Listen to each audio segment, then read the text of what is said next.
it all has to link back to practical insights, practical takeaways about how, firstly, we can come through the current crisis. Don't conduct your analysis in isolation because data is so incredibly powerful. Not defending just the tribe, but defending the organization. Those creative people that you really want to keep empowered, keep excited, keep motivated, keep thinking. A good experience pays dividends down the line. Stereotypes tend to break down in proximity.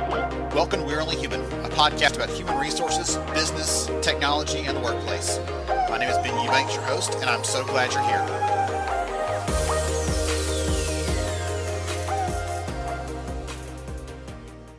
Hey everyone, welcome to We're Only Human.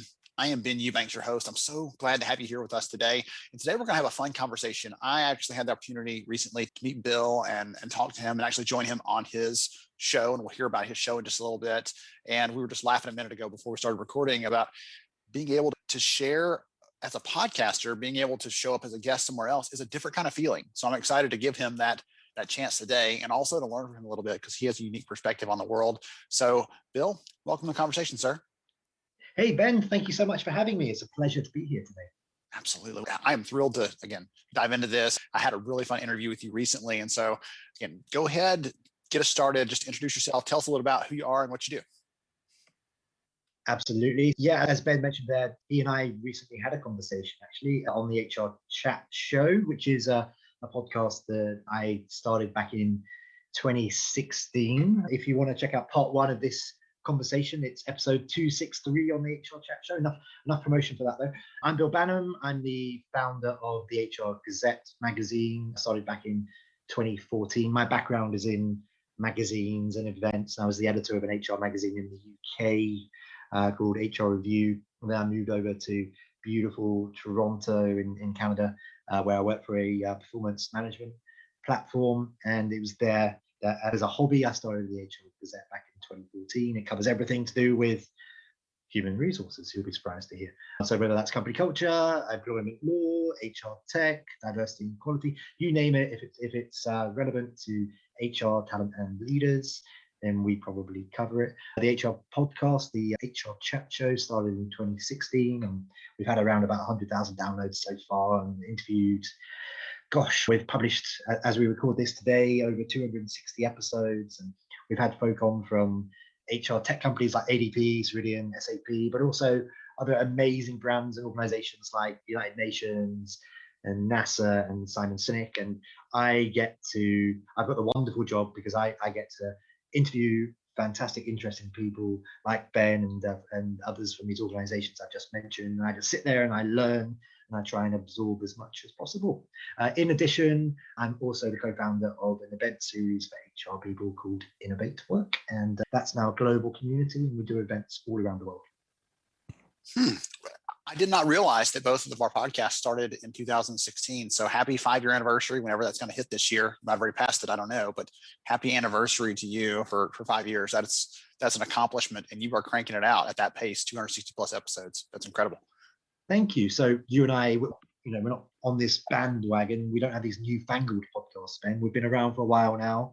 We're established podcasters in the space. I don't know about you, but what I would say is it's definitely a labor of love for sure. It takes a while to get a show going and to attract the attention. But then once you do get that kind of momentum, then it snowballs, and it means that you can just get better and better, bigger name guests, and the audience just increases at faster rates. And yeah, it's super fun, right? Absolutely. I don't have the benefit of a snazzy British accent to help me along. So I've got to try to figure out some other way to compete and make it interesting and make it connect with people. So that is really interesting. One of the things you touched on there at the end was the Innovate Work piece. And I'm also in the events world, both as a speaker and as an event producer. And so tell me about those events and what makes them interesting or unique for the audience.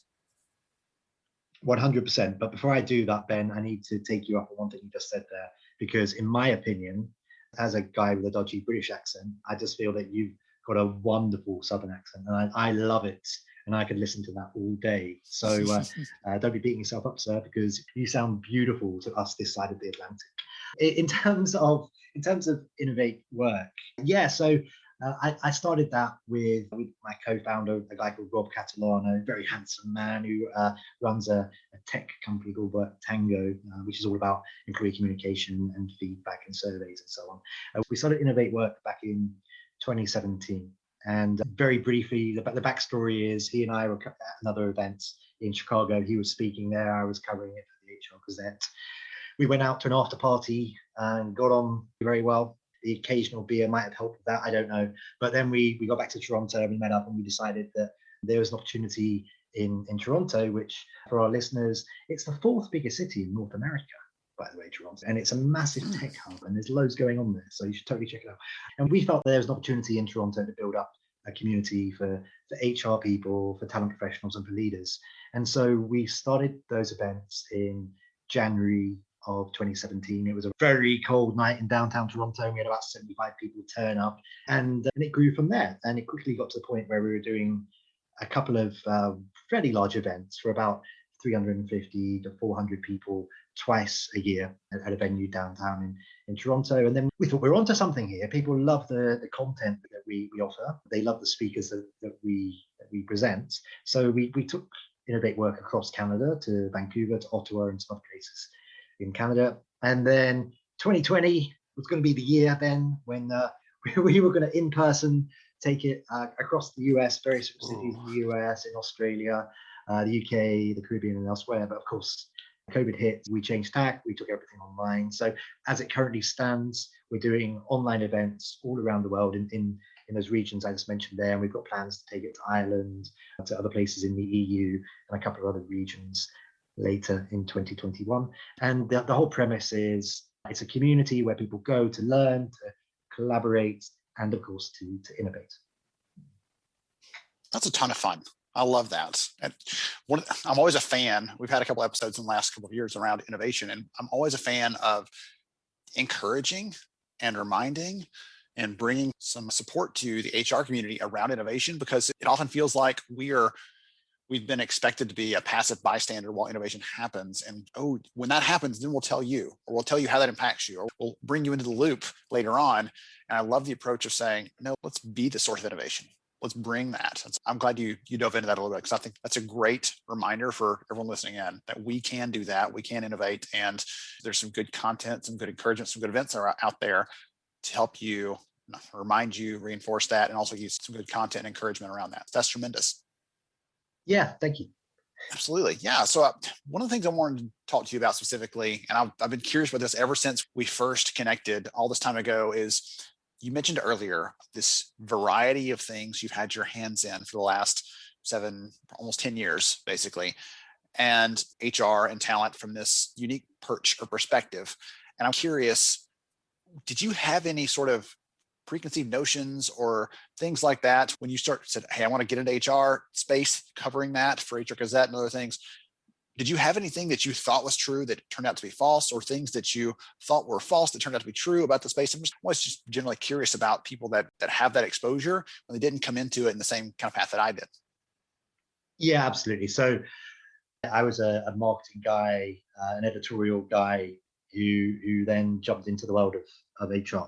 And I admit that I had my preconceptions of what an HR person is and what they do. And if I'm completely honest with you, some of that might have been shaped by Toby from The Office as my only representation up to that point of what an HR professional is and what they does. And it's not a very flattering representation at all.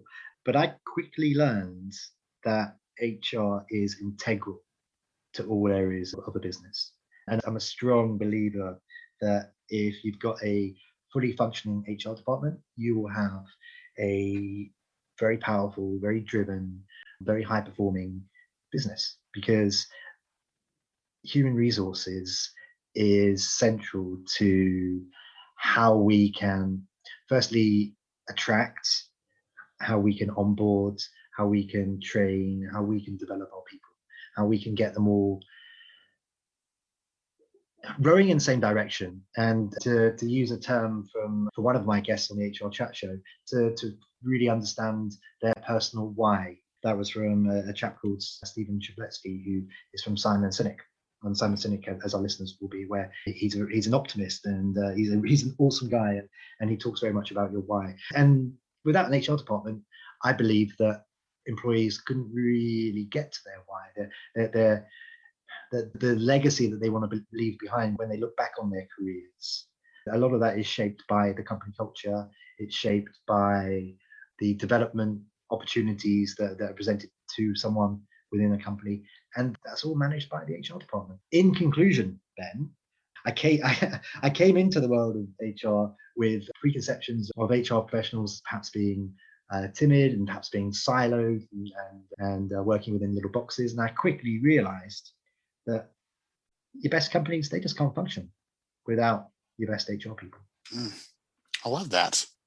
You used a word in there. I don't want to go back to it. You said legacy a minute ago. And I'm curious. I've been doing this a little bit of exploring in that area lately. I've got some new episodes coming out pretty soon on that topic, because I'm curious about people, and they're thinking about what impact they're going to have and what impact they hope to have. Connecting completely that Simon Sinek piece, start with why. What the end goal is going to be, what you want that to be, then you can work towards that. But if you have never stopped to think about it, then you're not going to hit it. So what would you hope that your legacy is going to be after writing and sharing and connecting and doing all the work you've done in the last, again, nearly 10 years? What do you hope that your legacy or your impact is going to be on our space? Oh man, wow, what a question. What's going to be on my gravestone? Is that basically the question? I'm not wishing you to be any closer to that gravestone, but I'm curious what it would say. There was a Goonie. I don't know if the listeners here are familiar with the Goonies, a British set of comedians from the 1970s, and one of them famously has on his tombstone, "I told you I was ill." So if I can't come up with something funny like that, I would love, when I look back on my career, that people judged me and saw me as someone who firstly tried their best to present interesting, relevant, insightful content to help to educate the business community by bringing people together, by creating forums, whether that's in personal online events, for example, where they can share ideas and learn from each other. I'd be pretty happy if that was my legacy. Excellent. I didn't mean to take it like down a dark path, but can I tell you what I would write on there for you? Just based on the limited exposure I've had to you so far, I would talk about that piece you're talking about there, that piece you brought up. It's about bringing some education. We know a rising tide lifts all ships. And when I think about the Toby example you mentioned a minute ago, that's a lot of the world's perception of HR, or their immediate access and interaction with their HR professional at their company, their organization, might not have been a wonderful experience. And so they have this view of it based on that. And I take it as one of my missions to help share the stories of the positive, of the people doing it, of the people solving problems and doing great things. And I see that just based on the conversations you're having on the podcast, based on the things that you're writing on HR Gazette. That's the kind of thing that I see for you as well, is you're bringing those stories out, not just to say, look at how great they are, because that's encouraging, but also to say, and you can be that great too. There's some inspiration wrapped into that. And that's what I would, if you're going to let me write your gravestone for you, that's what I would tack on there as well. Thank you very much. I'll make a note in my will for my family to get in contact with you to help with the eulogy, or at the very least some wording for my gravestone. I'll say good things. I'll say good things.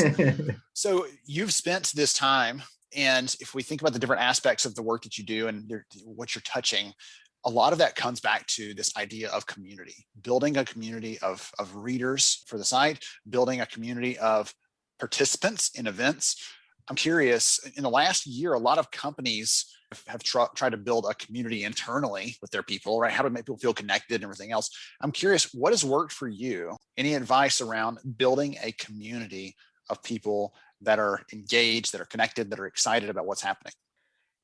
Wow. Okay. If we're talking specifically in the context of the last year, then it's a slightly different answer to how I otherwise would have addressed it, because what's happened in the last year is huge, and it's impacting everybody's lives, their work lives and their personal lives. So right now, in terms of growing and engaging a community of business people. So it's not just HR pros, of course, talent leaders, leaders in other departments.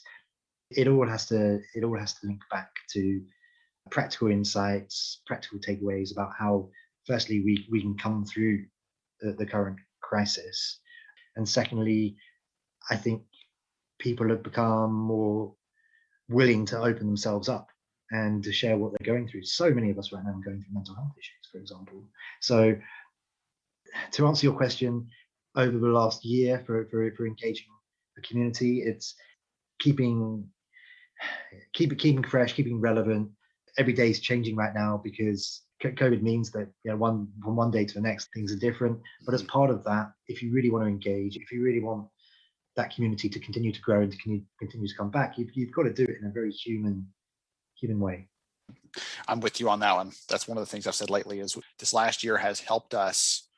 I don't know why we got away from it, but it's helped us to see people as individuals again, as humans, and we don't just gloss over things as quickly as we used to. And that's hopefully going to be a lingering positive consequence of this, or positive after effect of everything we've gone through, is that we take the time to actually look at people as people instead of making assumptions or leaving things to chance. We're going to dive into those things. Okay, so I've got I think one more question for us before we start getting ready to wrap up. And I'm curious, again, you're talking to so many people, not just in HR. I'm going to pick on Simon Sinek because you just mentioned his name a minute ago, but people outside of HR, they're leading thinkers in our space. And so I'm curious, you've got so many different things you can pull from. What fumbled on that one. What do you think the future of HR holds? Right? What does the future hold for HR to turn that around? What is the world of work going to look like? What sort of things do you think the people listening to this need to know about what's coming ahead so they can be ready for it? I think, geez, we could do a whole episode just on this. But so some key things to think about are, it ain't going away, people. It won't necessarily be Arnold Schwarzenegger as the Terminator coming after you, but AI, machine learning, is here to stay, and it will continue to augment and, in many cases, replace jobs. You need to know that to stay relevant, you've got to upskill. You've got to be willing to take on new responsibilities, and you've got to embrace the AI fueled changes, if you like. That's something which throughout the 2020s, it's just going to become more and more prevalent. And I also would add to that, I think a lot of companies have used the last 12 months or so since COVID hit as an opportunity to future-proof their organizations, which means perhaps those folk who are lucky enough to be going back into roles who were perhaps furloughed for quite some time, their roles will be very different now. So it's even more important to upskill and to find ways to adapt and to leverage the new augmentation that's happening with their roles. Next, I'd say the rise of the gig workforce. You know, that's not going anywhere either. It's just going to continue to get bigger, and the impact on company culture, on how one finds their why, going back to that conversation again, the impact there from having a blended workforce of gig workers and traditional folk who are on the payroll, that's going to be huge. So I think embrace that, but also maybe try to understand how that can affect your company culture, because it's going to be a big change when you've got folk who you're never going to be working with in person, even when you've got the opportunity to do so, because perhaps they're in another country or they've got other gigs going on. Something else I'd mention would be the fact that we're working from home, and that ain't going to be going away, Ben. 27% of office-based employees post-COVID will continue to work from home all of the time, and 50% will be working from home at least some of the time, at least a couple of days a week. So that's a big change for how we interact with folk, how we collaborate with folk. It's a massive change challenge for the HR department, of course. How do you create a cohesive company culture when you've got that gig workforce that you mentioned a minute ago, but also ongoing remote workers? Yeah, I guess those are the three big things that the future holds for HR and more generally for the world of work. Excellent. So I'll do the plug for you, so you don't have to, before you do the intro or how to connect with you. I'll say, if you want to stay plugged into those things, you're listening to this and you're like, yeah, I know some of that, but I also don't know some of that. Those things Bill's talking about here, the work that he does, the writing he does, insightful. We'll give you some good tips and suggestions and, again, stories around those kinds of things you're talking about, so you can stay plugged in and stay up to date on that. Because I truly believe what you said earlier about having a functional HR organization, that becomes a competitive advantage when a company has a team that isn't just skilled, but is also thinking about what's next, preparing themselves, and always learning and growing and getting ready for whatever that challenge is going to be, whether it's an HR challenge or a business challenge or a human challenge, like in the last year. So they're tackle those things. So if someone is listening to this, Bill, and they're curious, they want to know more about you and the work that you're doing, what's the best way to connect? It ain't TikTok. I'm not that cool. But if you want to try LinkedIn, you can definitely check me on LinkedIn. I'm pretty active there. If you want to email me, you can do so at bbanham@hr-gazette.com. I'd encourage you to check out the HR Gazette. We're always publishing new posts and 2 or 3 HR chats, podcast interviews each week. Please also do check out innovatework.co. We have events happening all the time. As we record this interview today, we've got events coming up in the Caribbean, on the East Coast, and the Rockies over the course of the next couple of months. I'd love to see some of you there. One other event I'm involved with, which is happening in April, is an event called the Employee Benefits Superhero Symposium. And you can learn more about that one by just going to the HR Gazette, or indeed just going to Eventbrite. You'll find it there. Tremendous. Thank you so much for joining me, Bill. I've really enjoyed this, learning more about you and your background and the work that you're doing. I had a little narrow understanding of that. And today I really got a better picture of it. And it's so much fun to see someone, even you didn't start out in HR, right? That is not your traditional kind of background, but you're still bringing a lot of passion to the space and educating a lot of people. And I appreciate what you're doing. And I appreciate you. This has been awesome. Ben, you do some fantastic work. So I guess just keep doing what you're doing in your beautiful Southern accent, because it is wonderful. And to all Ben's listeners, check out HR Chat episode 263 with Ben, which is part 1 of this conversation. Excellent. I'll make sure and get that one in the show notes, as well as your LinkedIn and HR Gazette and all those other good things. I appreciate you again. To everybody else, thank you for joining us on We're Only Human today. Stay plugged in, keep yourself sharp, and we will catch you next time. Thank you so much for joining me on the show today. I'm honored to have you as a listener. If you enjoyed this episode, please take 10 seconds to rate it at iTunes, Stitcher, or wherever you listen to your podcast. Also, if you know a friend that could benefit from today's conversation, please pass it their way. After all, a rising tide lifts all ships. To see show notes, sponsor information, and our full show archives, visit onlyhumanshow.com.